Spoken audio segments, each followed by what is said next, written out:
Hello everyone, welcome back to another video. My name is Max and today we're going to be doing a sketchbook tour of my first sketchbook that I completed for my level 3 subsidiary diploma, and I did receive a distinction for this work, so I'm pretty pleased with it. So this is the first page. This is a little tag that I made. There's a couple of these. I didn't end up making these like for every single like sub-unit, but we made this on the Taste Today. It's a monoprint, which is basically where you like put ink on a bit of paper and then you draw around it, and then when you take off the drawing you just get the lines where you press down. So that's what this is. And then this is my contents page, which I guess isn't that interesting. These were just some worksheets that we did on like the first day, I think. And then this was all of the homework we had to do in the summer, which I've shown you guys this before in one of my vlogs, I think. So if you have seen it, then you can just skip ahead. But what we had to do was a copy of a piece, like a specific piece by a specific artist, and then write a bit about the artist as well. And these photos are like describing the steps that I did to make it. So for this I used colored pencils and I think brown fine liners as well. And this one I just used like sketching pencils for. This one I really like. I used gouache paint for this. This one's by Picasso. And this one I used ink for, and I'm pretty sure a bunch of these I actually filmed for the channel, so you've probably seen most of these before if you were up to date with my videos. But this one is a copy of this, and it's just ink with, I think I either used fine liner or maybe I used like bottled ink with a dip pen or something. I don't know. If you watch the video again, then you can find out for me. And then this was my least favorite one, because I had to do it with acrylic paint. Well, I didn't have to. I guess I could have done it with something else, but acrylic paint seemed like the most suitable material to use. And I also used colored pencil to like add the details back in. And it's okay, I just don't really like it very much. It's not really a style or a medium that I'm particularly familiar with, so I just struggled a little bit with that one. Okay, and now this is the induction project, which I spoke quite a lot about in the first vlog that I did a little while ago. So this was where we had to make a big, we were in teams of 3 and we made a big like collage of an animal skull, and we did a fox skull in my team. So this is the project brief, and what's beneath it? Oh, hang on. Well, this is a complicated mechanism. Let me free. And these are notes, I think, about these. Okay, yeah, right. So this page, we had to do loads of mark making on little sheets, and that's what we were mostly using for the collage on the wall that we did. These weren't samples from the ones we made in class. I did all these at home because I wanted to do them in my own way. Like I wanted to have circles, and it just didn't, I don't know, it would just be organizationally, it was just easier to just do it myself, even though it did take a super long time.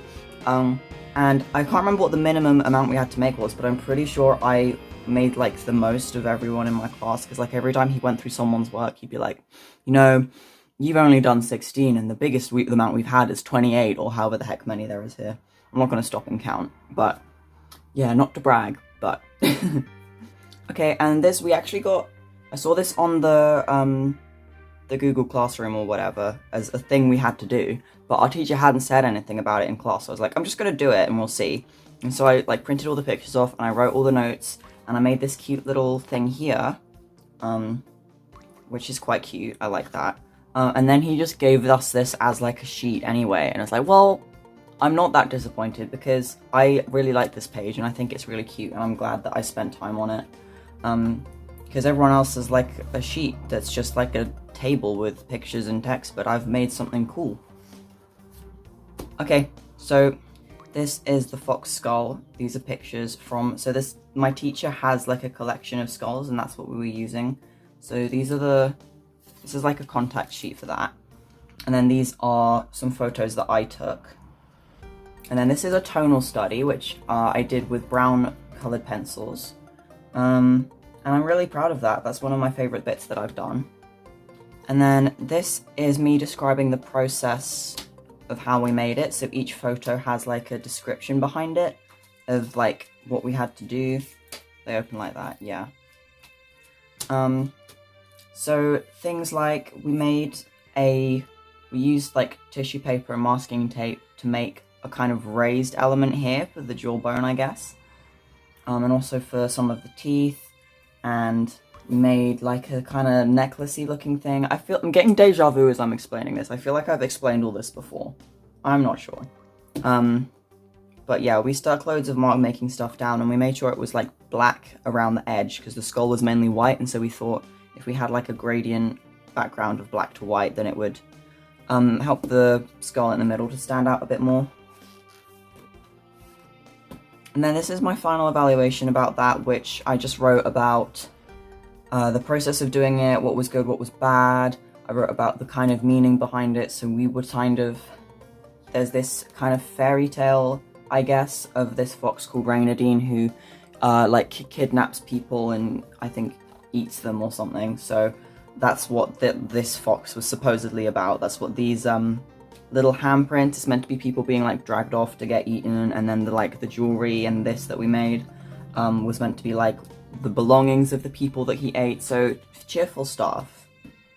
And then we started, I don't know why I called it the line project. I just wanted to stick a little thingy in here because I found these entertaining, but this wasn't the line project, this was just the drawing project, I guess. So we've got notes online and like examples and stuff, and then some kind of analysis, it looks like, on Surat and Bochner. Very cool. And then notes on Matisse as well, it seems. And then we didn't have to do these, I don't think. I remember I'd done everything and I had a Tuesday with nothing to do, and I was like, teacher, give me something to do. And he said to do this. And then when I showed him it, he proceeded to like trash talk this girl, and I was like, I actually really like this drawing. He was like, nah, this is your weakest one. I was like, is it? I think it's good. I quite like it. I'm still quite proud of that. Okay, and then this is where my teacher started beefing with me a bit. I didn't completely understand the context of these drawings we were meant to be doing. I thought they were just little examples. And so I put them on a page all together, and I like labeled them, and I was like, ew, there's so much empty space, I'm gonna put some ferns in.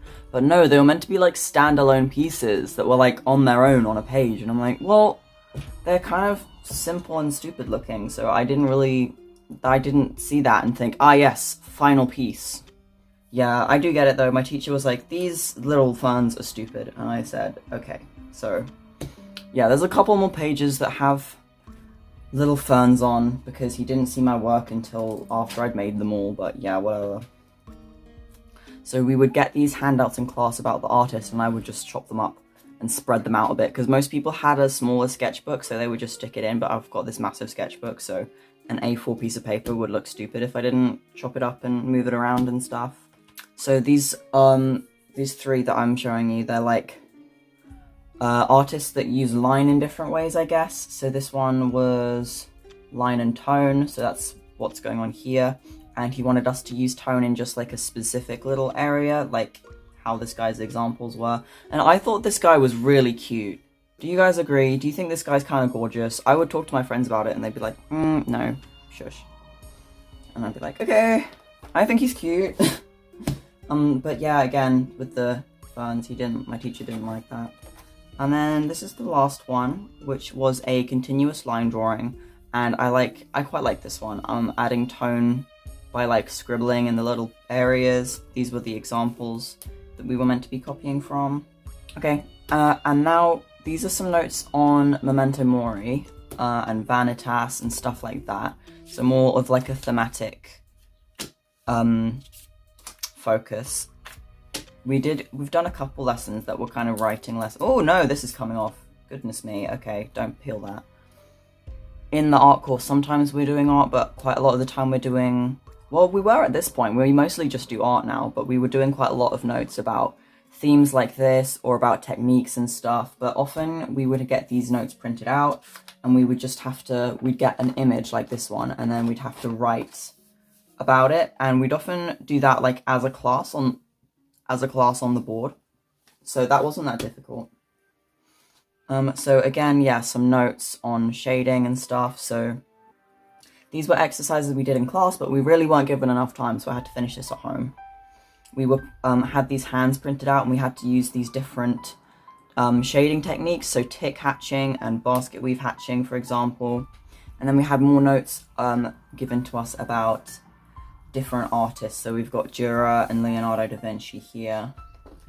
And then the friggin' vines persist. I get so upset when I see these now, because they were slandered so much. I just felt like the page was empty and stupid looking, but I understand now that it now is more stupid looking with these stupid things. So these were, I think, different materials we were exploring. Hang on. I think we were focusing more on mark making, maybe. I don't know. We were copying the techniques that these artists use. So Rembrandt used this very kind of washy technique with his drawing, where he'd draw it and then he'd add like shading with ink. So that's what this was. And we kept doing, I didn't say, but we were doing fox skulls this whole time. We had to stick with the animal that we chose initially. And then this was a Van Gogh one. I'll turn it up the right way so you can actually see it. I was super proud of this. I like this one very much. It doesn't really look like Van Gogh, but the like techniques that he would use, I know the pictures are quite small, but hopefully you can see them, but he's got the like sideways hatching and like stippling, and I tried to use that a bit on mine as well, like a variety of mark making techniques with the pencil. And then I did another Van Gogh response because my teacher told me to. I think I'd done everything and I had nothing to do, so that's what this is. And I like this one. This is when I just kind of ignored the fox rule and stopped doing it, because I was like really sick of doing fox skulls. I wanted to do something else, so yeah, I changed it to do this instead. I'm not as happy with this as I was when I first did it. Everyone who saw it was like, wow, that's so cool, and I thought, yeah, it is, but now I'm like, probably could be better. And then we started looking at Jim Dine very briefly for a lesson or so, and we did an example. I don't know if I stuck mine in. We might come across my example of that. So we were starting to look at tone a bit more instead of just like line and mark making and stuff. So we've got some examples here with different mediums, and then this was a handout that we got that we had to label what the different types of shadow were called, which I had never heard of that before. I thought it was just like light and dark, but apparently there's like midtones, shadow, coarse shadow, cast shadow, reflected light, and that was... I was about to say interesting, but I don't think labeling a circle is particularly interesting. That was new knowledge that I'm grateful to have. This is probably my best... I was going to say my best drawing. There's a lot better than this, actually, that I'm quite proud of. This is my best tonal drawing, I'd definitely say. So this was a... in the style of Martha Alf, who would do these like hyper-realistic drawings of fruits. And this isn't a fox, this is, I think, a cat maybe, or a squirrel or something, I don't know. But it kind of looks similar enough to a fox that I didn't get called out on it. But yeah, we could either pick her or this guy to do a study of, or like in the style of. But this guy, I know I can do realism really well, so I just thought I'd stay in my comfort zone for this. Whereas this guy's got more... I say this guy, Suret, his name is Suret. He's got more expressive of a style, and I just was more comfortable doing realism, to be honest. And we do in my class, we do quite a lot of exercises like this, where we'll have two from the same artist, either from different times or using different materials, but these two, it seems like they're pretty similar. Pen and charcoal, oil and mica. Yeah, okay, so these are different materials, but they're from the same time and the same artist. And what we do is we get one of these Venn diagrams, or as my teacher likes to call them, comparison circles. But we have to do what they have in common and what's different about them. And we do that quite a lot, so you'll see that a couple times, I think. Okay, so this was my Jim Dine response that I did in class, which I actually really struggled with this, and my teacher had to help me quite a lot because I have really weak hands, and what we had to do for this was colour the whole blank piece of paper in charcoal, right? And that took forever and really hurt because you had to push really hard with it. And then you had to rub it out, which you had to push even harder. Look at my arms. Look at my arms. Do you think I am capable of... was gonna say, do you think I'm capable of rubbing out charcoal? That sounds so pathetic. Never mind, guys. But I really struggled to put enough force behind it to actually do anything. So, just from a brute force perspective, I really struggled with doing this task. And so my teacher helped me quite a lot. But yeah, after rubbing it, you had to put the highlights back in with chalk. Which that bit I could do okay, but it was just the first bit was really hard and it wasn't going well. And I was like, I think I'm finished, to my teacher. I was like, I think I'm finished. And he was like, no, this isn't very good. And then he kind of did it for me. And I was like, okay, this is the only time my teacher had to like really step in and help me, because I just wasn't strong enough to friggin' do the task. And that's going to sound really pathetic, but if you've never tried it, you won't know how much it hurts. My arms were aching for the rest of the day. Okay, where were we? Yeah, so these are just handouts we got about Jim Dine. And what's under here? Oh, this is just very brief explanation of the process. So as you can see, we had to color it black, and then that's it like rubbed out, and it's really wonky because I was in pain. And then yeah, after rubbing it out, you put the highlights back in, and it actually looks quite good in the end. But I won't take credit for this because most of this was my teacher. He kind of forgot that he helped me with it. He did it, and then like the next day, he was like, "Wow, you've done such a good job. It's so much better." And I'm like, that was you. That wasn't me. Oh, this page is gross. Ew, yeah, no. So most of my pages are quite cute, but this one isn't one of them. We did like this color wheel in class, and we had to, I don't know, there were colors. Yes, warm colors and cool colors, analogous colors, complementary colors, primary colors. Yeah, and then all these notes are about colors, and these were sheets that we got, and yeah.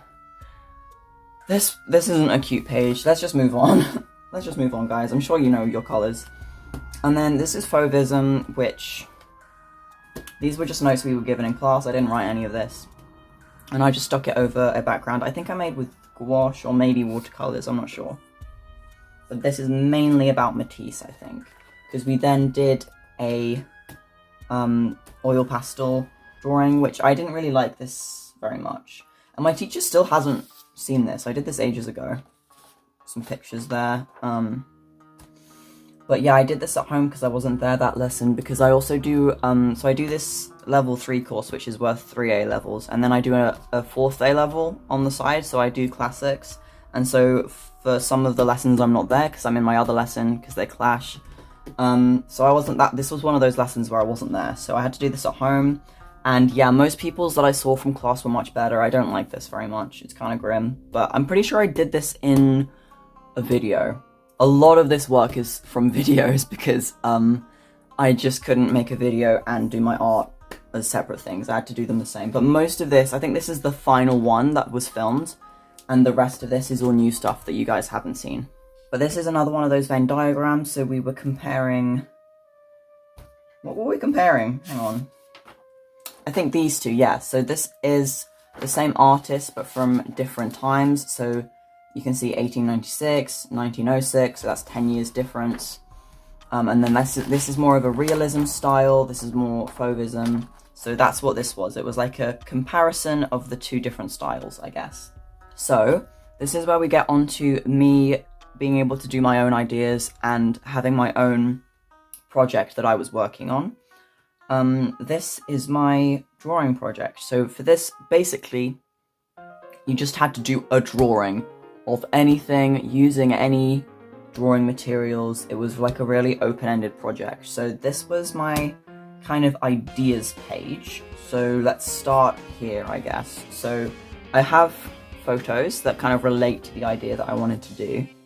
And the pages fold out like this to reveal like notes that I wrote and like thumbnail ideas. This idea was kind of about my characters, I guess, from my book that I've still not finished editing. So that's Ica and that's Silver.